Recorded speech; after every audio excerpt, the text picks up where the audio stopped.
Hey everyone, Jamie here. Going to talk to you about habit building today because something that I don't think a lot of people realize. Actually, I mean, I know this for a fact that a lot of people, here's what they get wrong when it comes to building new habits, or when it comes to like New Year's resolutions, or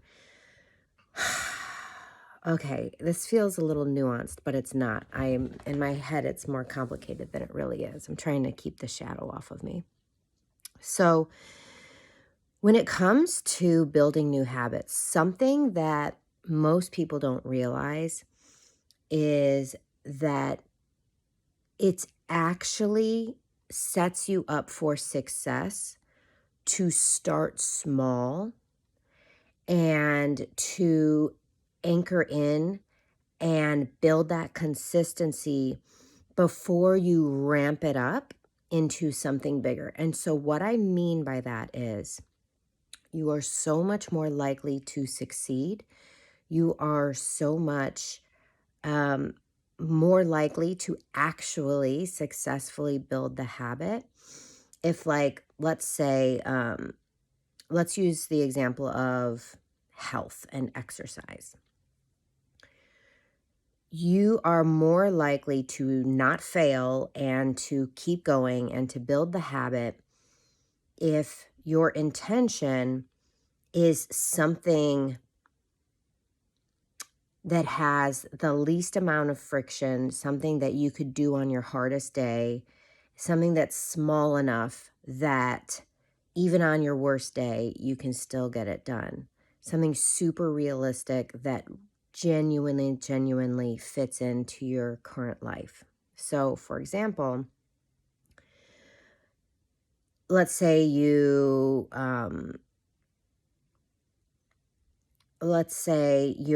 so another good thing to do is to sort of like get a baseline for where you're at. So with this exercise example, let's say you buy a fitness tracker like a Fitbit or an Apple Watch or whatever, and you're tracking your steps. And you notice that, like, okay, on average, I only get about 2,500 steps a day. Now, you are more likely to fail if you try to just suddenly, as of Monday, start getting 10,000 steps a day.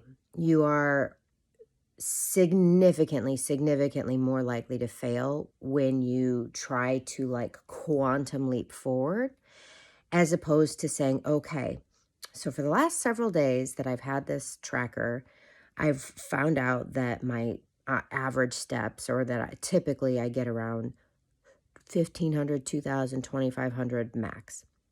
So what I would like to do is, starting today, during week 1, I would like to do 3,500.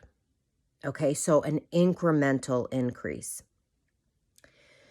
And because you rationalize to yourself, okay, I could do that. Even if at the end of the day I'm pretty low, I can just walk around my house for 10, 15 minutes and I can have added that amount, right? Even if I totally forget about it until the very end of the day, it's still doable. Even on my worst days, I can get in 10 to 15 more minutes of like just walking around or activity, right? Like, what you want to do is have almost like a micro habit where it is at its most basic, but what you're doing is you're building up the consistency, and you're getting your reps in before. And then what happens after that is, after a week of successfully doing that, you can anchor it, you can ratchet it up. Okay, for the whole last week I did 3,500 steps. You gauge how hard or effortless it was for you. Wow, that was so easy. I am on fire. I genuinely feel like I could probably go up to, you know, at this rate, it was so easy for me. I could honestly do 4,500 now, like another 1,000. You might think to yourself, that is shocking how hard that was for me. And I didn't even hit it on a couple of days. So you might just choose to do a second week at that 3,500 to really try and make it so that every single day you're hitting that 3,500. Or you might say, it was really, really hard, but I definitely could. I feel confident. I feel good about moving it up to 500 steps more, 4,000, to 4,000 instead of 3,500.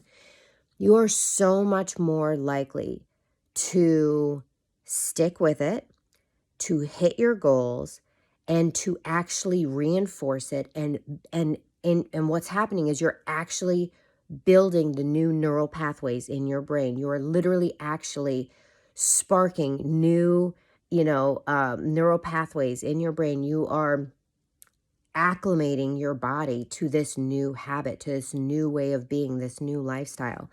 And the reason why I'm talking about this is because this is what we are doing. This is what we are doing. Like, who you are right now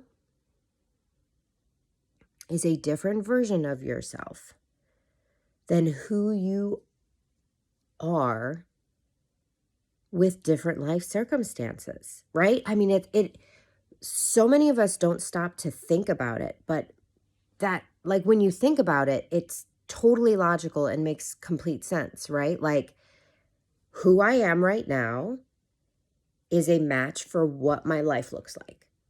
Okay? Who I am right now is a match for this house, these relationships, these finances, this body, this level of health, right? Who I am right now, who I have been, like, that's what created this. Which means that if I want something different, if I want something to be different, something's got to be different. Something's got to be different to make something different, right? Like, I don't want to go off on a tangent, but I think that this is also getting to some subconscious programming and subconscious fears around having to let go, having to be willing to say goodbye to how things have always been up until now, or how things have been. Being willing to sit in the discomfort of the fear, because what it feels like, what the gremlins in our heads say is, I'm losing it. And that's scary as fuck. Like, the gremlins inside of you are like, I don't want to lose myself. Like, I don't want to be a different person. That's scary. First of all, I love myself. I love who I am. Fuck that shit. Like, I don't want to be someone else. Like, I'm not ashamed of who I am, right? Like, we can go down that rabbit hole. This is just one more reason. This is one more way we don't even consciously realize that we are self-sabotaging, stepping into that next level version of our life. We work ourselves up and we almost get indignant about this idea. It's not really indignant, it's fear, by the way, of being this different version of ourselves, of who am I going to lose? What am I going to lose? This idea that we're going to lose something, it's debilitating. It is completely fear-based. It's completely lack-based. So it's actually not in alignment at all with our higher selves or with the divine, with God, with the universe. We live in a love-based, I believe, this is my soul truth, that, and this is actually something I wrestle with, because you will hear me go back and forth between God and universe. Like, I will go back and forth. I have a Christian upbringing, Catholic specifically. And then I sort of stepped back from Catholicism and I embraced Christianity, and then I sort of stepped forward back into Catholicism, and then I sort of stepped away from religion altogether. So, not because I have any problem with people. I deeply, deeply resonate with people of faith in general. It's more so the limitations and the lack and the fear-based tactics in religions that I have stepped away from and don't resonate at all with me. So I believe that we live in a friendly universe. I inherently, it is a core soul truth of mine that it just resonates as truth. That's all I can say. And so my core soul knowing is that we live in a friendly, loving universe that has a limitless universe, and therefore by definition, there's unlimited abundance available. It is abundance-based. It is love-based. Okay, so that took me a really long time to come back around to that. So anything that is lack-based or fear-based is out of alignment.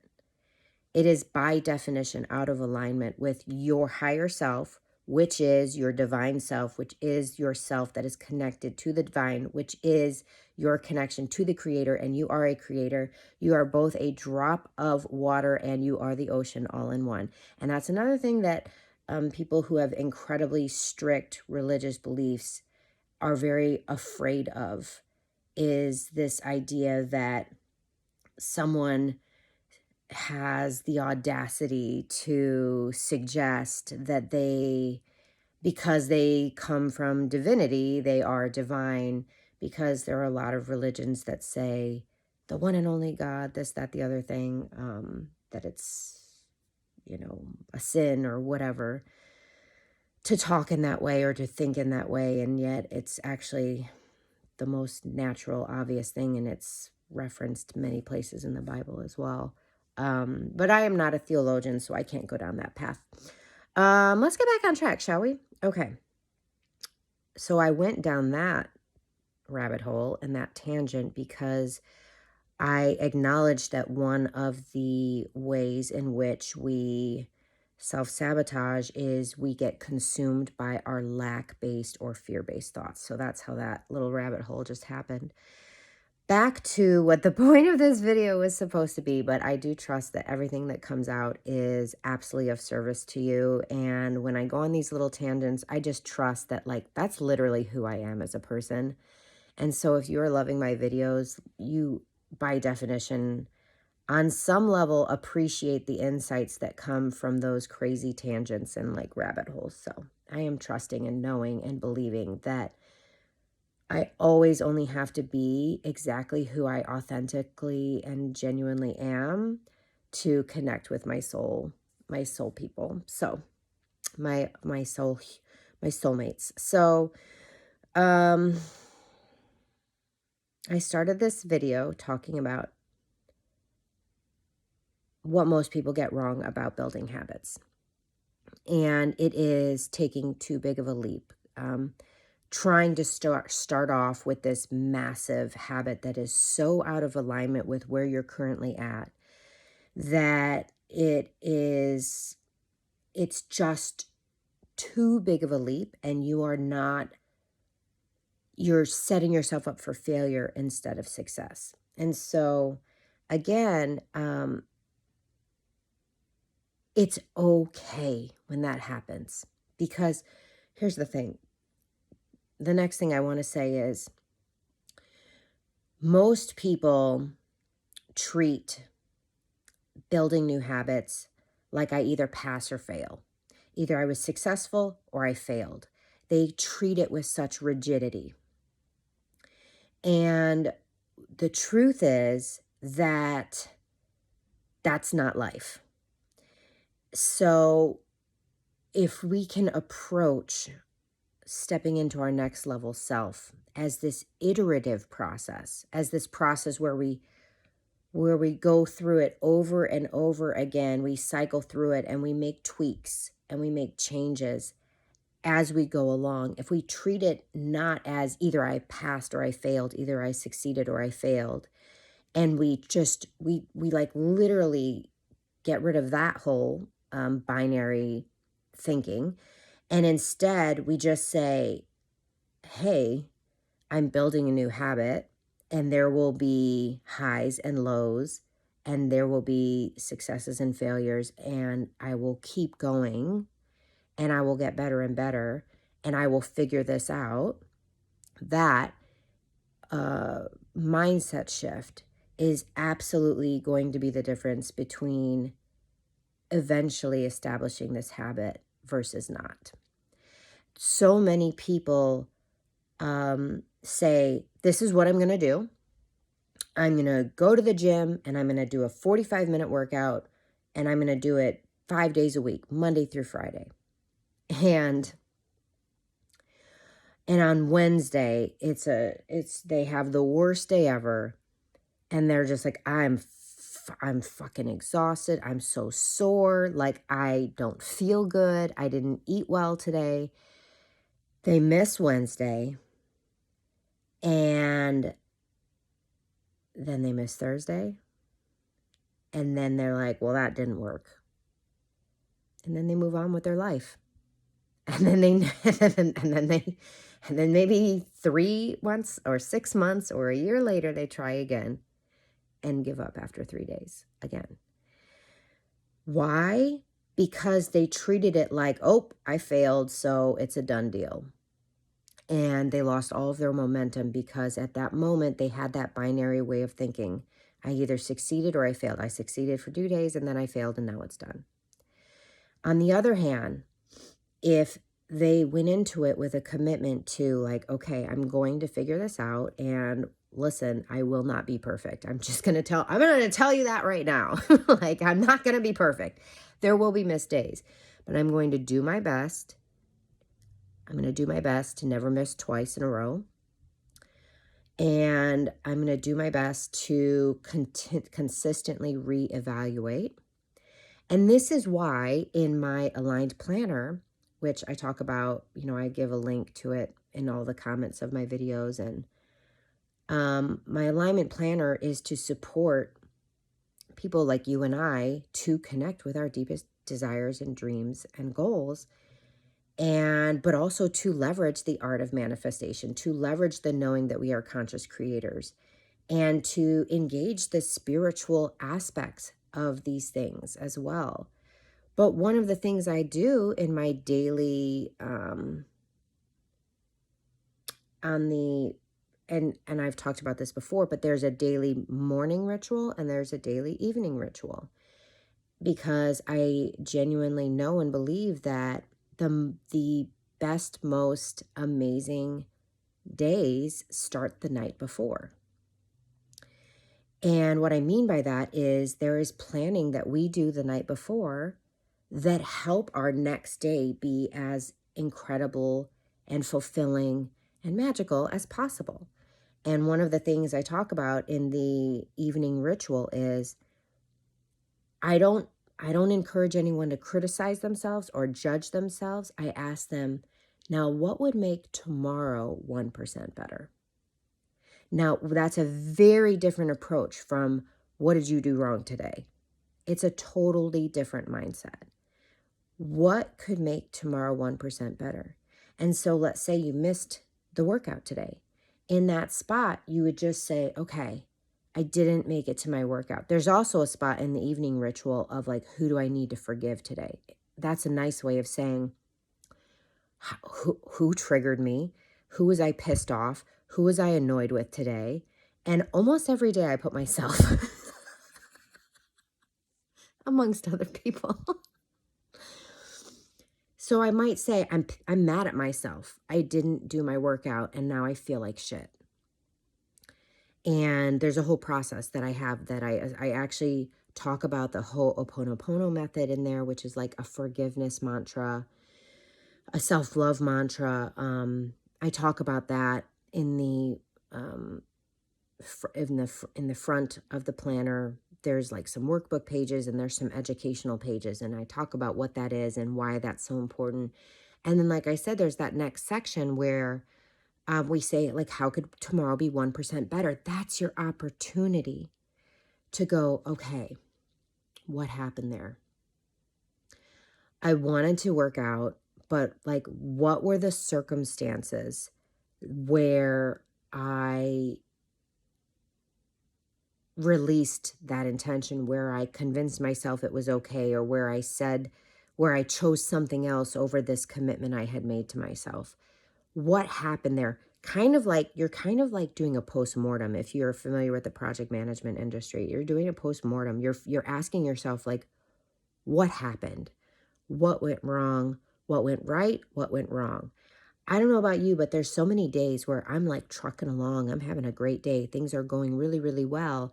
And then there is a definitive moment, usually, or a series of small things that happen that start to break down the day.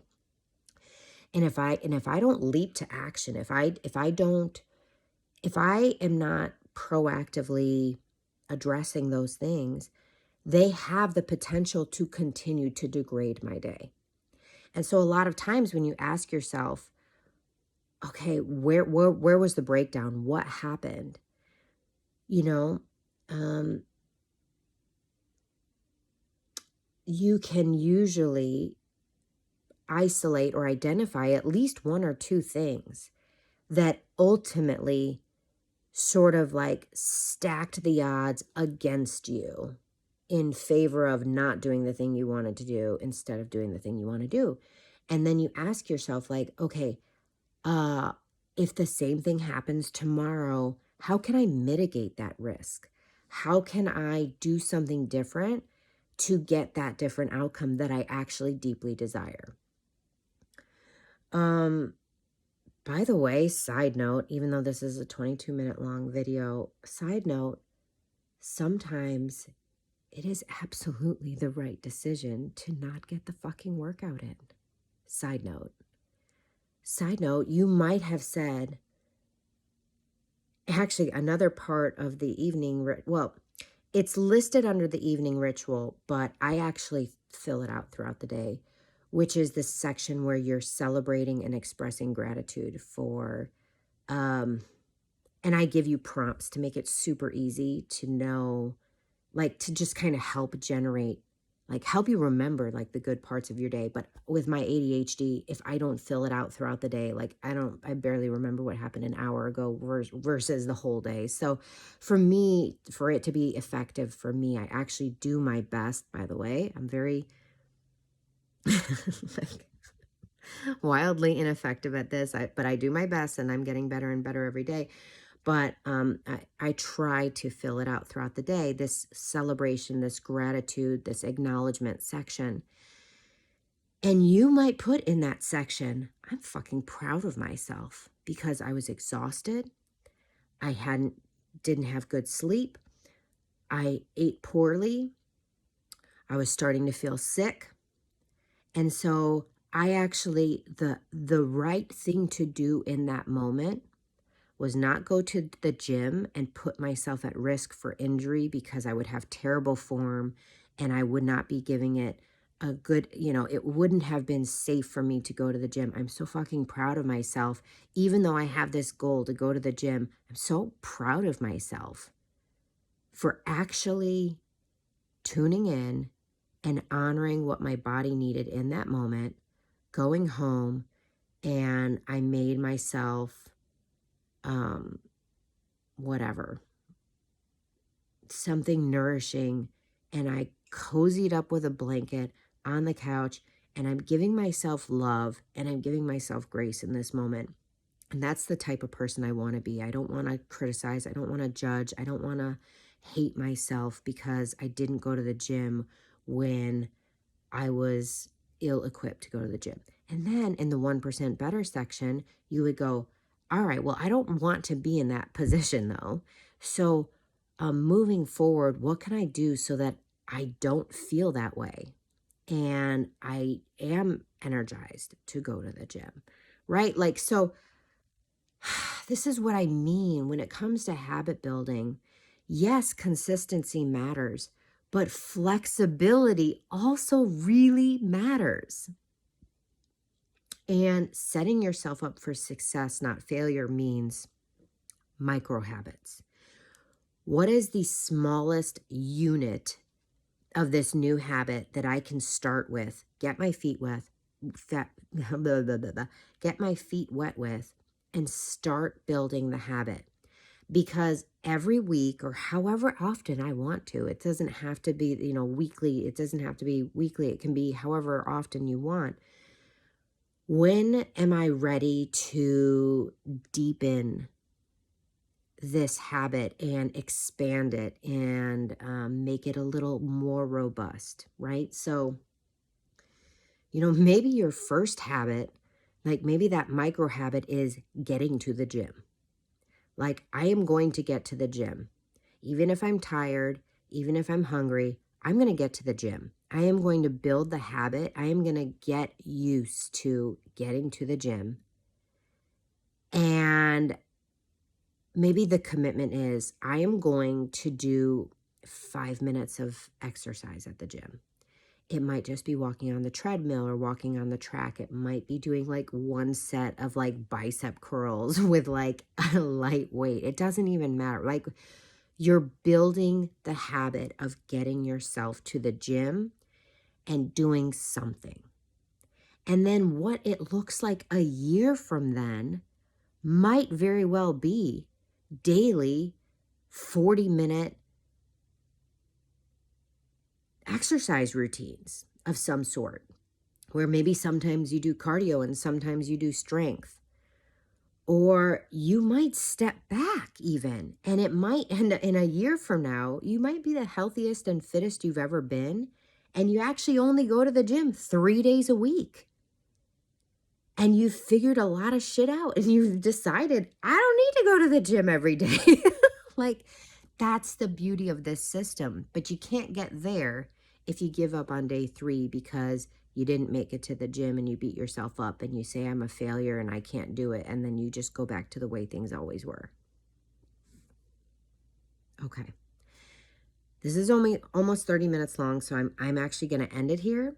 But as always, I am so open and available to, I would love to hear any aha moments that you have from this, any clarity that comes through, or any questions. When you ask questions, I will do my best to then make follow-up videos that answer those questions. And my intention is always to serve you, for you to walk away better than when you came upon this video. So your mission, should you choose to accept it, is to live and love your life on purpose.